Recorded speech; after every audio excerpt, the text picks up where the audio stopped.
आपके आशीर्वाद से कांग्रेस की सरकार बनी।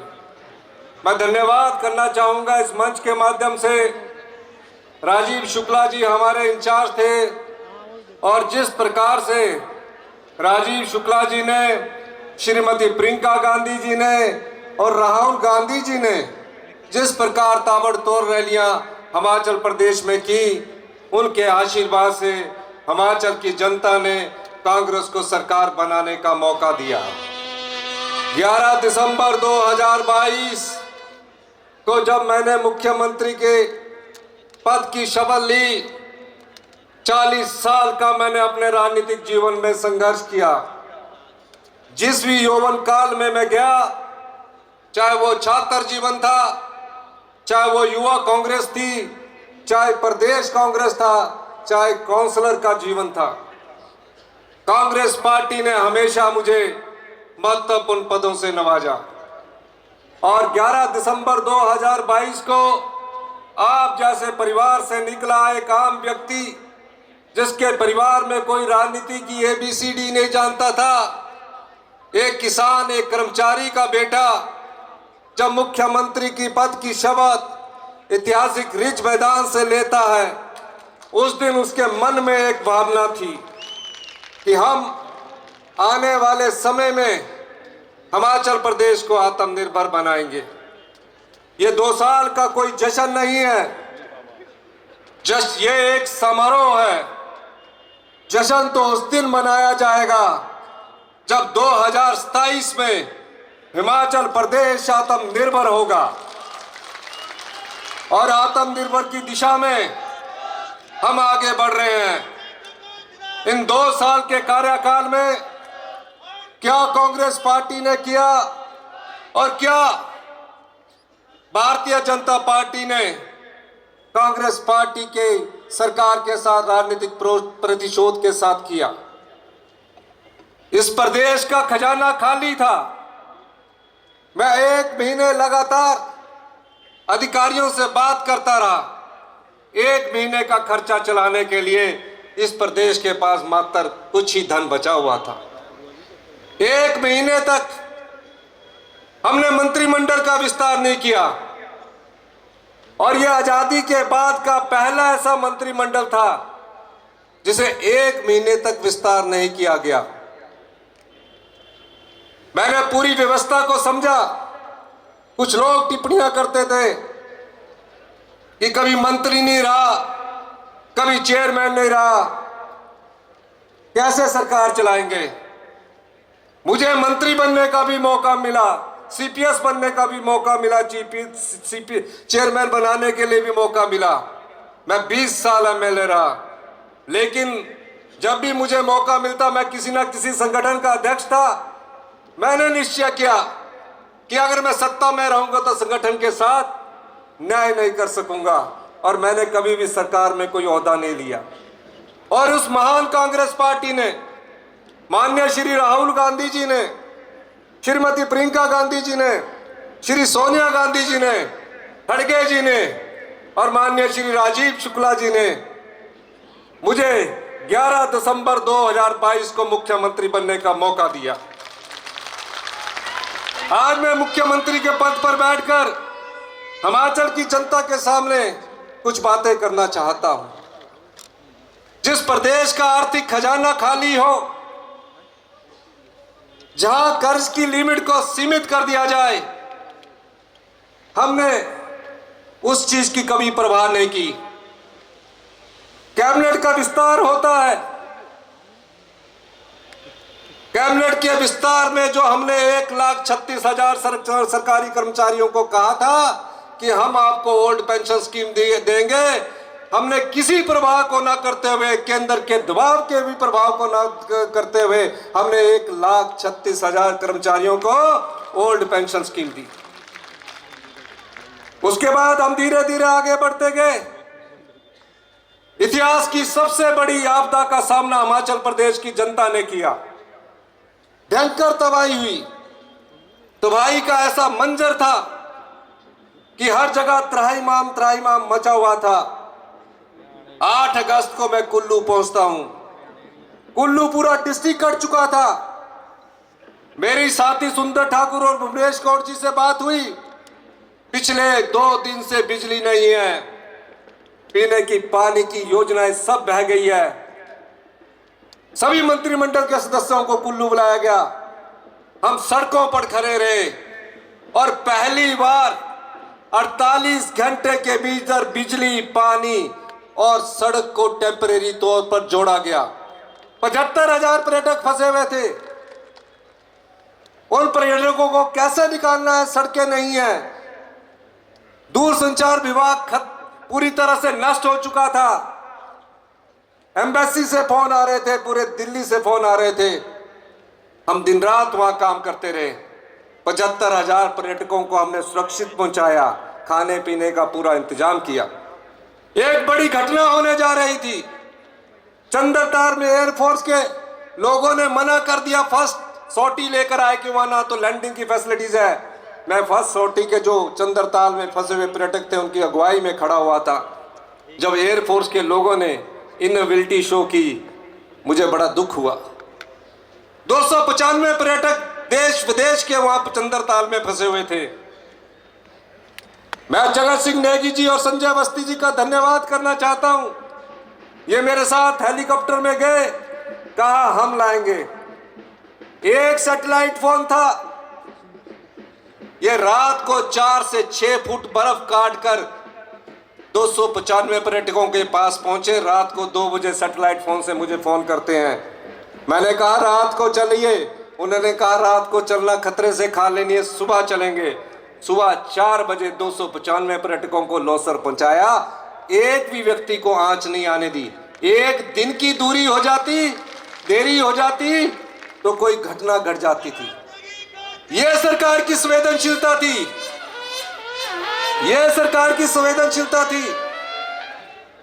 जब मैं विभागों की मीटिंग लेता था, मैं सोचता था हिमाचल प्रदेश की जो संपदा है वो गांव के किसान तक नहीं पहुंच पा रही है, आम आदमी तक नहीं पहुंच पा रही है, महिलाओं के सम्मान तक नहीं पहुंच पा रही है। सभी विभागों की हमने बैठक ली। मैं शपथ लेने के बाद उस व्यवस्था को परिवर्तित किया, उस जगह गया जहां बालिका आश्रम था। उन बेटियों के पास मैं गया जिन बेटियों ने अपनी मां को खोया, अपने पिता को खोया। उन बेटियों ने मुझसे कोई मांग नहीं की। उनके हॉस्टल में गया, उनके खाने की रसोई में गया। आकर मैंने पहला निर्देश चीफ सेक्रेटरी साहब को यह दिया कि हमें अपनी संपदा का कुछ भाग, जो बच्चे अपनी मां को खो चुके, अपने पिता को खो चुके हैं, उन्हें भी देना है। और उन्हें हिमाचल प्रदेश ने हिंदुस्तान का पहला ऐसा कानून बनाया, उन्हें चिल्ड्रन ऑफ द स्टेट का दर्जा दिया। यह संवेदनशीलता सरकार की थी। इसके बाद आपदा में 22,000 घर नष्ट हो गए, 23,000 घर नष्ट हो गए। प्रधानमंत्री आवास योजना के तहत 1.5 लाख रुपया मिलता था। कोई ऐसा क्षेत्र नहीं होगा जहां मैं खुद नहीं गया। उन परिवारों के बीच में गया, उन परिवारों के आंसू को मैंने देखा। मैंने कहा हमारी सरकार आपके आंसू पहुंचेगी। अधिकारियों से बात हुई, कहा इसके लिए नियम बदलने पड़ेंगे। 1.5 लाख से ज्यादा हम प्रधानमंत्री आवास योजना या हमारी हिमाचल प्रदेश की आवास योजना के अंतर्गत हम नहीं दे सकते। मैंने कहा मैं जानता हूं हिमाचल प्रदेश में एक घर बड़ी मुश्किल से बनता है।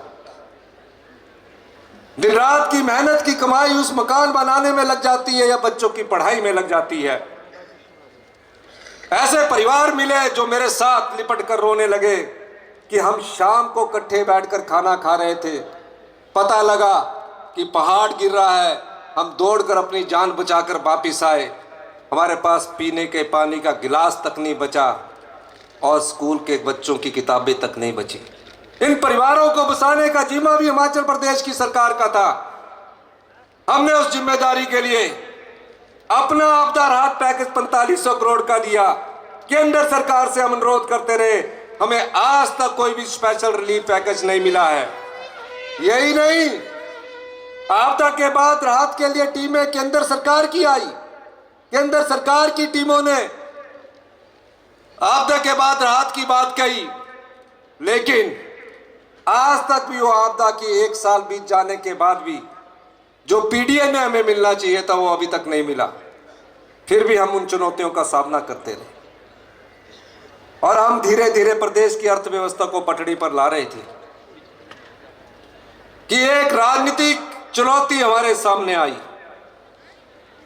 वो राजनीतिक चुनौती राज्यसभा के चुनाव में कांग्रेस के 6 विधायक कांग्रेस पार्टी को छोड़कर भारतीय जनता पार्टी में राज्यसभा के पक्ष में वोट डाल गए। मैं जानता हूं उस समय, और कुलदीप पठानिया जी भी यहां बैठे हैं, ये जानते हैं। जयराम ठाकुर जी विधानसभा में कहते, अब इस सरकार को भगवान में नहीं बचा सकता। सवेरे ही 7 बजे गवर्नर साहब के पास चले गए, दर्जी को कोट पैंट करने का ऑर्डर दे दिया। अब जब जो भगवान को चुनौती देता, उसी भगवान ने और प्रदेश के देवी देवताओं ने और प्रदेश की जनता ने हमारी सरकार को बचाया। चुनाव हुए, हमने 6 टिकटें, कांग्रेस पार्टी की 6 टिकटों को हमने बांटा। एक ऐसी महिला को टिकट दिया जिसके अकाउंट में सिर्फ 23,000 रुपया था। और मैं कहना चाहता हूं, लोकसभा में 14% वोट का इंक्रीज हुआ और 6 सीटों में कांग्रेस पार्टी जीत कर आई। जो 3 सीटें भी हारी है वो 1,000, 2,000 और 3,000 के वोट से हारी है। हिमाचल की जनता ने कांग्रेस की नीतियों पर विश्वास किया और दोबारा से हमें चुनाव जिताकर भेजा। इसीलिए मैंने कहा कि हम व्यवस्था परिवर्तन से आत्मनिर्भर हिमाचल की ओर बढ़ रहे हैं। मुकेश के ट्रांसपोर्ट की बात आई, मैंने कहा मुकेश जी, आपके ट्रांसपोर्ट को 5 साल में 7,000 करोड़ रुपया दिया जाएगा। बसें कितनी है? 3,000। मैंने कहा ये लोगों की संपदा है, हमें इसको ठीक करना है। आप इलेक्ट्रिकल बसेस में जाइए। और हमने इलेक्ट्रिकल और ग्रीन हाइड्रोजन के लिए 2400 बसों का, मैंने कहा आप ऑर्डर दीजिए, हम आपको पैसा देंगे। हम कोई आर्थिक कंगाली के दौर से नहीं गुजर रहे हैं, हम व्यवस्था को सुचारू करना चाहते हैं। और आपको मैं बताऊं, कभी किसी ने यह सोचा था कि ग्रामीण अर्थव्यवस्था मजबूत होगी? कभी कोई सोच सकता था जो पशुपालक है कि गाय के दूध में 15 रुपए की बढ़ोतरी की जाएगी? जो मिल्क फेडरेशन के द्वारा 30 रुपए द्वारा खरीदा जाता था वो आज 45 रुपए के द्वारा खरीदा जा रहा है। भैंस का दूध 55 रुपए के द्वारा खरीदा जा रहा है। मैं रामपुर गया, कोई बड़ा कार्यक्रम नहीं था। रामपुर की महिलाओं से मिलकर मुझे ऐसा लगा कि जैसे सही में इन लोगों ने दूध के व्यवसाय से अपनी आजीविका का साधन बना लिया है। रोडू गया, कहा कि यहां 20,000 की 5,000 की क्षमता, 20,000 की क्षमता कीजिए। यही नहीं, गांव में लगा हुआ मनरेगा का मजदूर, मनरेगा के मजदूर को जब से मनरेगा शुरू की गई है, हमारी सरकार ने 60 रुपए की बढ़ोतरी की और 300 रुपया गांव में रहने वाली मनरेगा की मजदूर को आज हमारी सरकार की योजना के द्वारा मिल रहा है। किसान कैसे समर्थ हो, किसान की आय कैसे बढ़े? मैंने बजट में घोषणा की कि हम प्राकृतिक रूप से उगाई खेती, गोबर आधारित खेती, जिसमें मक्की और गेहूं होगा, मक्की को हम 30 रुपए किलो खरीदेंगे और गेहूं को 40 रुपए किलो खरीदेंगे, जिसका कि सफल प्रयोग हमने 30 किलो रुपए के हिसाब से 4,000 क्विंटल मक्की खरीदी है। और उस मक्की के आटे का भी हिमभोग के नाम से आज हमने यह शुभारंभ किया। अभी गेहूं भी खरीदेंगे। जब गेहूं एक 40 रुपए किलो के हिसाब से खरीदी जाएगी तो सेब और गेहूं का मूल्य एक होगा, गांव के किसान के हाथ में हमारे पैसा आएगा। कौन सा ऐसा विभाग है जहां व्यवस्था परिवर्तन नहीं हो रहा है? मैं जयराम ठाकुर जी से कहना चाहता हूं, जयराम ठाकुर जी, आपने 5 साल में हिमाचल की जनता को क्या दिया? पुलिस भर्ती पेपर लीक होता गया, आप आंखें बंद करके सोए रहे। सबॉर्डिनेशन सिलेक्शन बोर्ड में नौकरियां बिकती रही, नौकरियां बिकती रही, युवाओं के साथ धोखा होता रहा, आप आंख बंद करके सोते रहे। कोरोना काल में पीपी का घोटाला हुआ,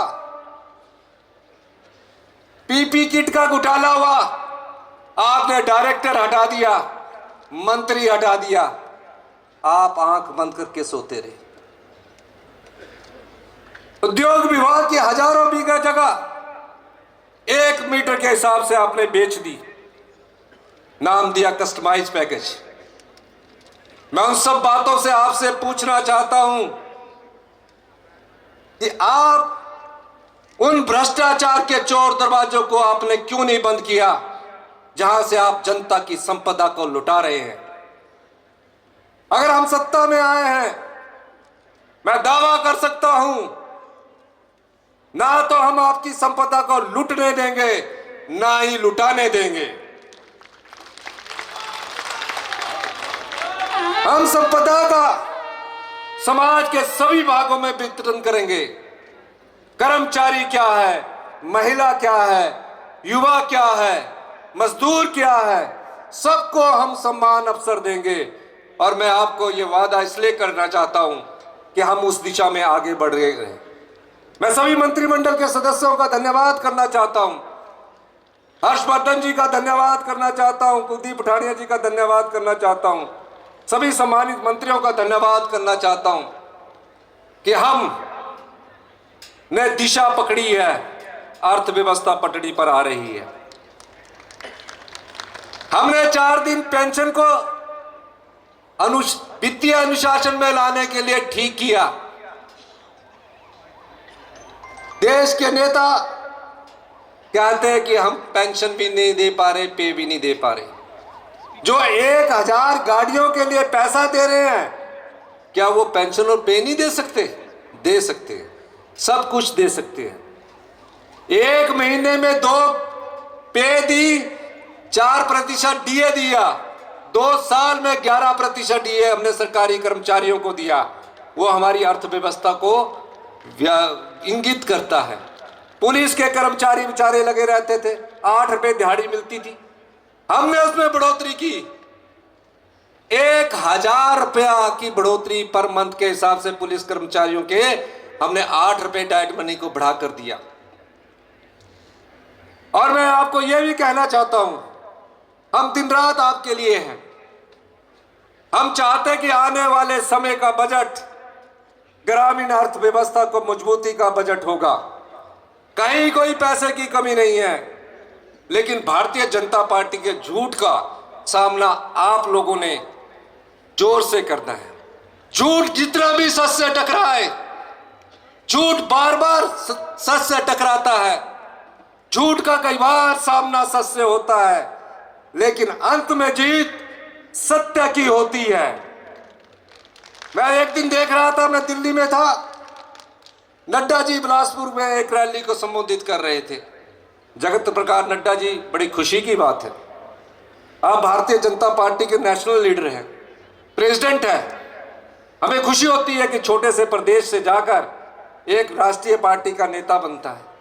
पर दुख उस समय हुआ आपसे जब आप मंच के माध्यम से कह रहे थे कि सुक्खू जी की तो मती मारी गई है कि टॉयलेट टैक्स लगा दिया गया है। मैं नड्डा जी को कहना चाहूंगा, अपने भारतीय जनता पार्टी के पूरे एमएलओ को पूरा दिन, जैसे मुकेश जी ने कहा, 24 घंटे टॉयलेट में रखिए और अगले महीने का बिल चेक करिए। आप जैसे नेता के मुंह से यह शोभा नहीं देता था। और मैं यह भी कहना चाहता हूं, हमारी सरकार में कोई भ्रष्टाचार नहीं हुआ है। हम आने वाले समय में आने वाले 3 साल में 2027